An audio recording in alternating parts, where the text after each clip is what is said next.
For the land, done forever, hand in hand. Take it all, live on your style. It is taking falling down. Love forever, love is free. Done forever, you and me. Windmill for the land is everybody in. Windmill for the land, done forever, hand in hand. Take it all, live on your style. It is taking falling down. Love forever, love is free. Done forever, you and me. Windmill. So I'm here conducting a project with the Overseas Territories Environmental Programme from the UK government. We work in collaboration with Marine Conservation International, a UK-based organisation, and the Department of Environment, which is a government department here in the Cayman Islands.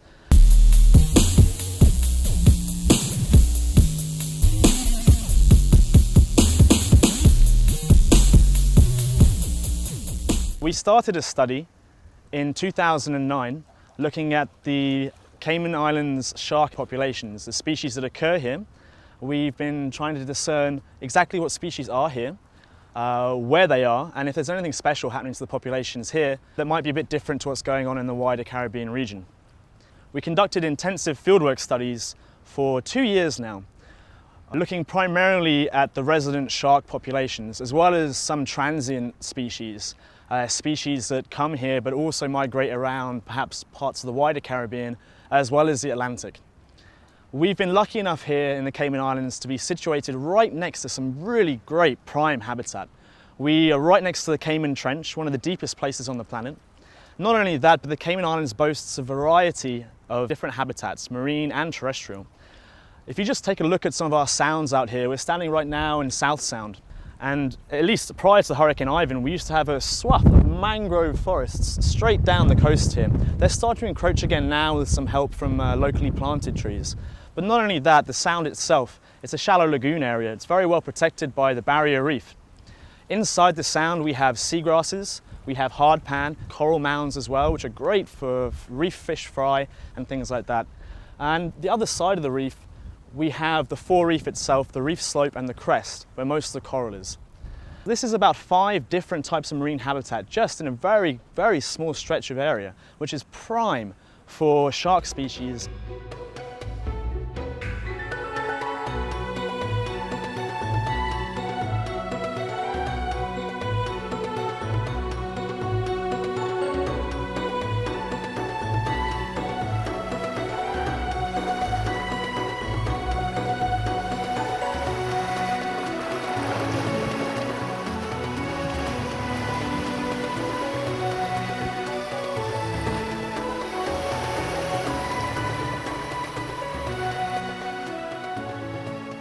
The sharks have a massive influence on the populations and community of reef fish assemblages in general that exist below it in the food chain.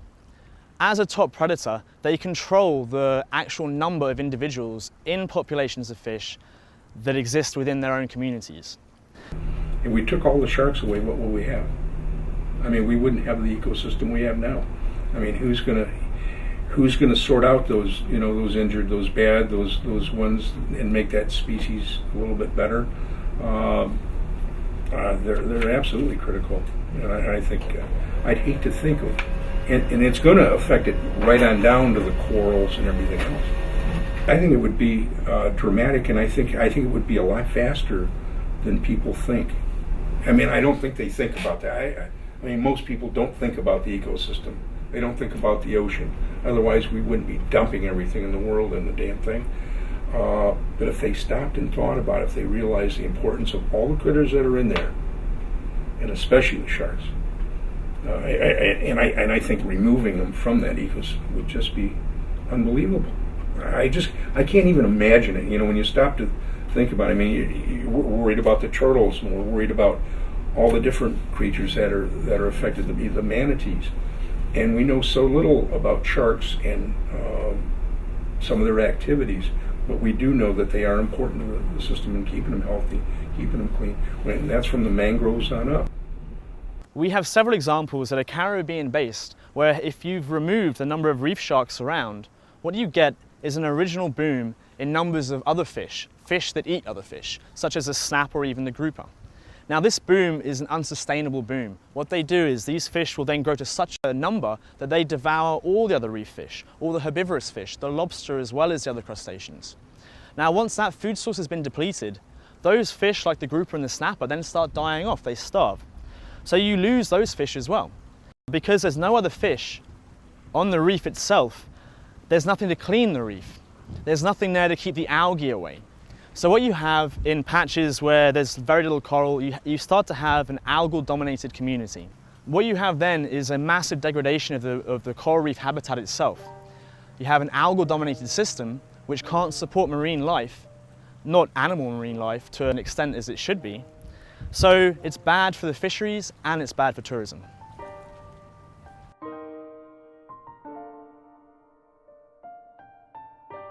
Sharks have a demographic that's turned case selective. This means that as species, as a general rule, they produce very few offspring. These offspring take quite a while to reach sexual maturity, often over a decade. Also, the duration between breeding periods is generally around 2 years old. This means, unlike other fish in the sea, they don't reproduce every year. Exploitation happens on a number of different levels. At its very worst, it's commercial fisheries that really decimate shark populations. Things like the oceanic long-lining fisheries for billfish and tunas, and more recently, the ongoing effort to actively catch and fin sharks. This is now responsible for around 73 million sharks being killed every year, and this is primarily to supply fins for the shark fin industry. The shark fin industry is something that boomed around the 1980s. I believe that sincerely. I know that legislation just passed in California, and I've got friends that worked on that effort because they do a lot of finning out in California, for the Asian market. Shark fin soup was originally intended only for the consumption of the imperial royal family in China centuries ago. And then in the 1980s, with the boom of the Chinese economy, it meant that a lot of the working middle class families in China now had a surplus of expendable cash that they could then use on luxury items such as shark fin soup. This original economic boom created a demand for shark fins around the world. Originally this was met purely by Chinese fishermen going out and catching locally caught sharks. But once the word spread as to how much money people could get for these shark fins, especially in quite poor countries where a load of fish would only get you less than $1, but you could sell a shark fin for upwards of $10 to $100. This meant that now sharks are being targeted a lot more than they used to be less than 60 years ago. 73 million sharks are killed each year by this industry alone, and that doesn't take into account the other bycatch on pelagic longline fisheries or purse seine nets or general other fisheries around the world. There are several things that make the shark finning industry incredibly destructive. First of all, it's the mass number of sharks that are killed and slaughtered every year. But it's not only that. Shark fins weigh less than 10% of the animal's body. Normally, in the finning industry, when a shark is caught, the fin is sliced off the shark whilst it's still alive. All the fins are taken, but then the animal is chucked back into the sea. Now this is a 90% waste in fisheries produced material. Man, I mean, I'm kind of shocked by that. I really didn't know, we say shark fin soup. Didn't even know about that type of soup. Wow, that's a lot of sharks. Just, wow. Yeah, that is a scary statistic. I don't like to hear that history. That history was new for me. And if I can help the world to say something about that, I want to do it now. Please, if you know someone that are doing this with the animals, please stop them. Because it's so bad. I can't understand why people will buy it. So please, make the information to all people in the world. Stop it. I think it's kind of a waste since they're just taking that. They're not going to use the rest of it. that's all they're going to take. They're just going to kill them and take that, and then whatever with the rest. In the Cayman Islands, there really isn't a shark finning industry. In fact, there isn't really a shark fishing industry at all. Most of the sharks that are caught here are caught as bycatch and not intentional catches. There are some sharks that are put back into the sea dead, and there are some sharks that are released alive. At any rate, it does appear that numbers of sharks around the islands are significantly lower than what we would term healthy for a population. This is a fishing community, a fishing island, so is Brack and Little Cayman. So you're going to have the occasional bad hookup, you know, where you get, I know I've hooked up sharks. Fortunately, I haven't landed any because they take off with my gear. But you know, they would have to be a total protection. You just can't take them. You can't. There's no reason. We're not catching them to put on our table. I don't think we're exporting any to Asia for finning, you know, for their shark fins. Who I think a total ban. I think that's the only way you can go about it, and it's not so much the laws, it's the enforcement. The types of field work we do when we're looking at the shark populations is we use two different survey methods. First one is what we call a scientific longline. This shouldn't be mistaken for commercial longlining, which employs a line that's often 40 miles long. We use a line that's only 1,600 foot long, and we only ever put a maximum of 30 hooks on it. Not only that, the line is only in the water for an hour and a half.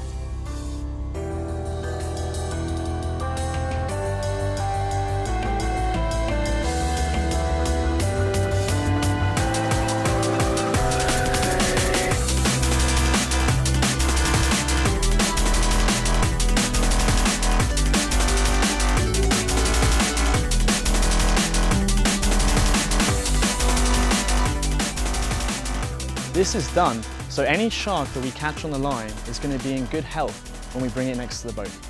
It's imperative that all the sharks we catch are alive when we let them go. Otherwise, all the money and time we spent in attaching the tags becomes worthless.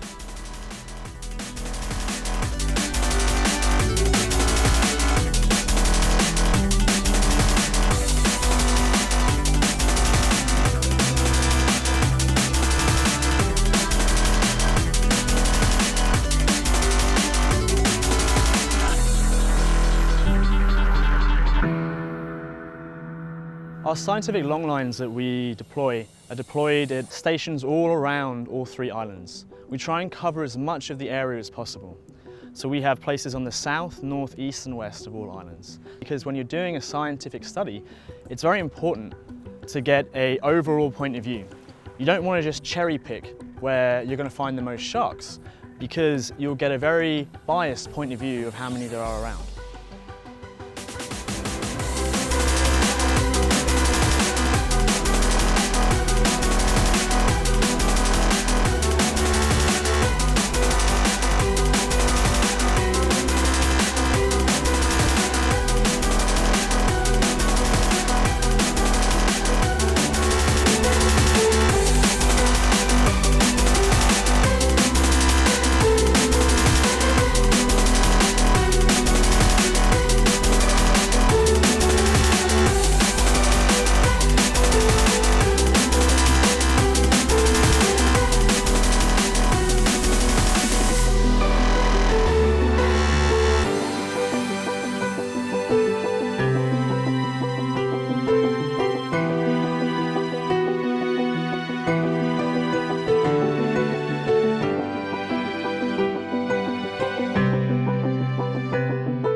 As we're primarily only interested in sharks, we use quite a large circle hook. It's a size 16 circle hook, and this is really too big to catch most species on the reef. Also, a circle hook is great for catching sharks because a tendency with some animals, especially with a free hanging hook where there's not a lot of tension on it, is to swallow the hook. And very often, because the physiology of a shark is such that most of its major blood channels and its heart are very close to its throat and its gullet. So if a shark was to swallow a hook, then there's quite a high likelihood that it'll get hooked in a very vital part of the body and possibly end up killing the animal. Circle hooks prevent sharks from doing that most of the time by the way that they hang. They hang as such that the barb is actually pointing horizontally. So when a shark hooks it, tension is put on the line and it hooks straight into the corner of its mouth and it doesn't get a chance to swallow the hook.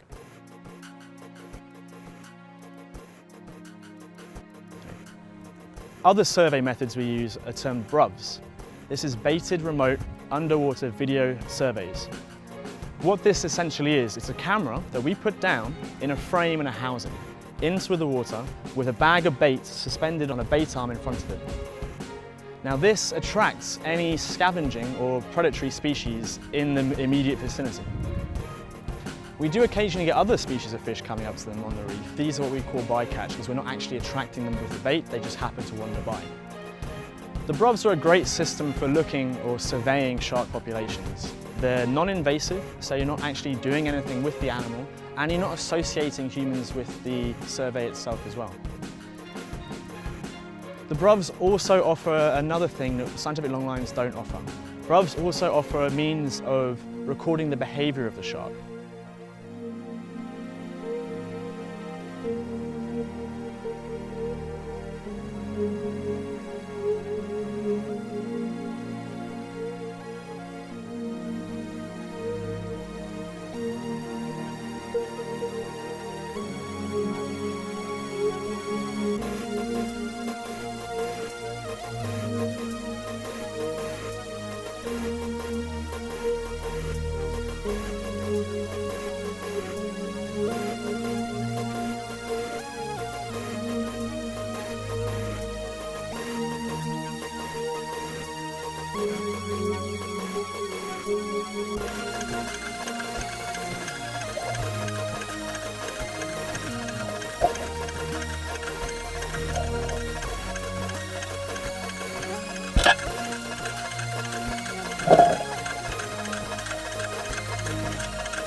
In the Cayman Islands we find two different types of shark.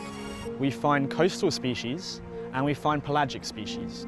Pelagic species being more open water species. The coastal species we find here are Caribbean reef sharks, tend to always be on the reef and occasionally within inside the sounds, but only very occasionally. We also found nurse sharks. They're both on the reef and inside the sound. We find blacktip sharks, they're predominantly inside the sounds. And we found a couple of lemon sharks based on Little Cayman. With the pelagic species, the oceanic sharks, we found three different species that we've been able to catch and tag. We found tiger sharks, very infrequently, but a couple, and we found great hammerheads and oceanic white-tip sharks, which seem to be here only one time of year, around springtime. All of these sharks we've caught, we attach tags to. And we attach the tags to them because we're trying to find out what their movements are around the Cayman Islands, all three, and perhaps the wider Caribbean as well. With the more resident species, the Caribbean reef sharks, the nurse sharks, blacktip sharks, and lemon sharks, we've attached what we call acoustic tags. These are actually tags about this size that we surgically implant within the sharks. These tags emit a sonic ping that gets picked up by receiver stations that are placed around all three islands. In that manner, when this animal that we've tagged with one of these sharks comes within about 200 meters, it's about 600 feet of one of these stations, then the station picks it up. It records that it's there and what time and date it was there. We can understand their movements around the island. So if these sharks are moving, then we can follow them by the receiver stations all around the three islands.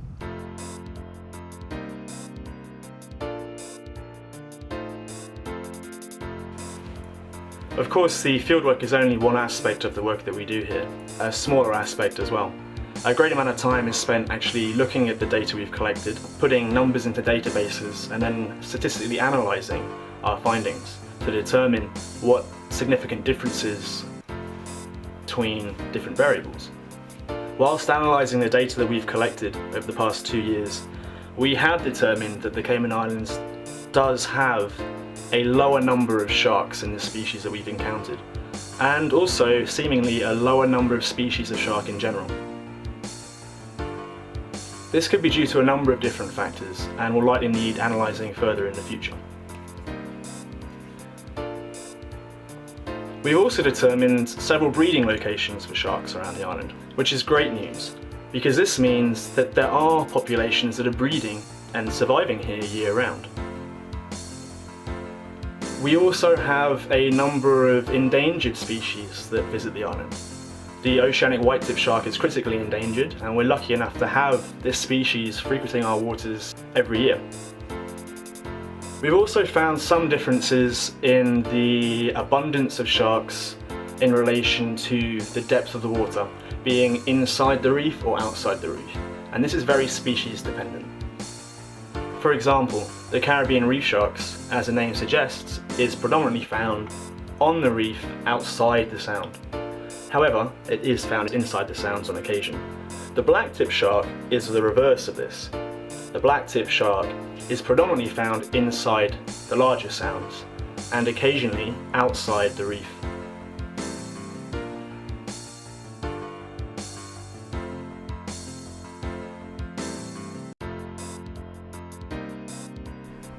An important part of the work that we do here in the Cayman Islands is educating the public as to the importance of the work that we're doing, and taking educational materials to schools and teaching children why it's beneficial to have a healthy marine environment and how the sharks can help that environment be healthy. This is an actual example of how we've done it to ourselves and how it actually affects our own economy. Fishermen in North Carolina were fishing for scallops.